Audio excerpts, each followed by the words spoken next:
राजधानी से इस वक्त की बड़ी खबर आपको बता रहे हैं। जयपुर में एंटी करप्शन ब्यूरो की टीम की बड़ी कार्रवाई सामने आई है। एसीपी के लिए रिश्वत लेते 2 दलालों को गिरफ्तार कर लिया गया है। रामराज मीणा और प्रदीप पारिक नाम के 2 दलाल गिरफ्तार हुए हैं। खुद एएसपी सुरेंद्र कुमार शर्मा भी डिटेन कर लिए गए। Assistant superintendent of police ASP Surendra Sharma के लिए रिश्वत ली जा रही थी। दोनों दलालों से 13 लाख की नकदी बरामद हुई है। एएसपी को डिटेन कर लिया गया। दोनों दलालों पर को गिरफ्तार कर लिया गया है। सुशांत पारिक हमारे इनपुट एडिटर हमारे साथ जुड़ रहे हैं इस खबर पर। सुशांत, एक और बड़ी कार्रवाई एसीबी की। बिल्कुल बड़ी कार्रवाई भी है राहुल, और चौंकाने वाली कार्रवाई भी है, क्योंकि जिस डिपार्टमेंट पर करप्शन को खत्म करने का जिम्मा है, अगर उसी के अधिकारी खुद करप्शन में लिप्त होंगे तो फिर डिपार्टमेंट से भरोसा लोगों का उड़ जाएगा। और जिस तरह से एसीबी के अधिकारी के ऊपर आरोप भी लगे हैं, बहुत गंभीर हैं। बाकायदा 2 दलाल पकड़े गए हैं, रामराज मीणा और प्रदीप पारिक। और एसीबी के एएसपी सुरेंद्र शर्मा, जो कि सवाई माधोपुर में पोस्टेड थे, उनको भी डिटेन कर लिया गया है। और ये पूरा जिस तरह की शिकायत मिली थी, जिस तरह के साक्ष्य मिले हैं, वो इस ओर इशारा कर रहे हैं कि ये लंबे समय से खेल चल रहा था। दोनों दलाल बाकायदा एएसपी के लिए काम कर रहे थे।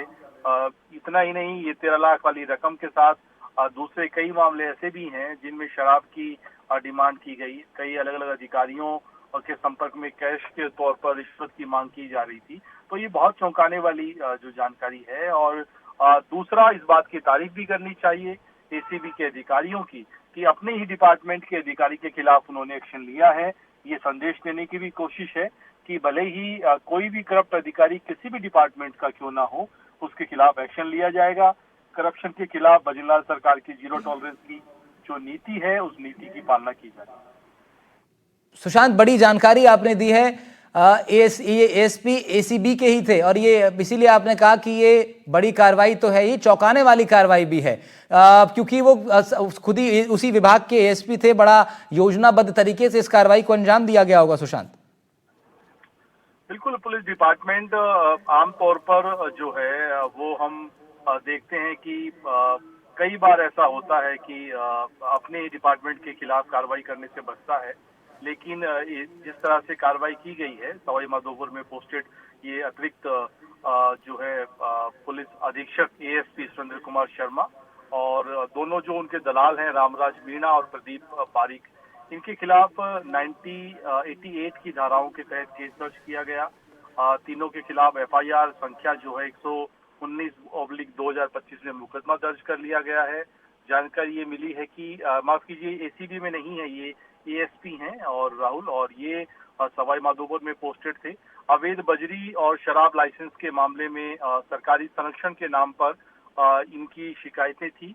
और ये कहा गया था कि अलग अलग विभागों के जो अधिकारी हैं उनके लिए भी जो है ये दोनों दलाल काम कर रहे थे। और ये रकम कई अलग अलग चैनल के माध्यम से इन दलालों से होते हुए सुरेंद्र शर्मा के पास पहुंचती थी। आगे कहां पर जाती थी, ये भी एक बड़ा महत्वपूर्ण सवाल है। और आगे क्या सुरेंद्र शर्मा के बाद कुछ अधिकारी लिप्त हैं, ये जांच का विषय है। लेकिन बड़ी बात ये कि रिकॉर्डेड कॉल्स एसीबी के पास है, संबंधित दस्तावेज है, डिजिटल रिकॉर्ड बरामद हुआ है, और साथ में कुछ शराब की बोतल मांगने की ऑडियो भी इनके पास है कि कैसे करप्शन जो है किस रूप में जो फैलता है, कैसे वसूली होती है। और अपने आप में सवाई माधोपुर का जो बेल्ट है वो पहले से सवालों के घेरे में इस लिहाज से भी रहा है राहुल की वहां पर बजरी का बड़े पैमाने पे काम हो रहा है। और उसमें सरकारी तंत्र की संलिप्तता की बातें अक्सर हम सुनते हैं। विधानसभा में भी ये मुद्दे अक्सर उठते हैं, लेकिन एक्शन नहीं होता। फाइनली एसीबी ने पुलिस अधिकारी के खिलाफ एक्शन लिया है। तो ये हम कह सकते हैं कि अपने ही तंत्र के खिलाफ, अपने ही तंत्र को ठीक करने के लिए एसीबी ने जो कदम उठाया है वो तारीफ की काबिल है। ठीक है, शुक्रिया सुशांत, आपका तमाम जानकारी हमारे इनपुट एडिटर सुशांत पारिक दे रहे थे इस बड़ी खबर पर।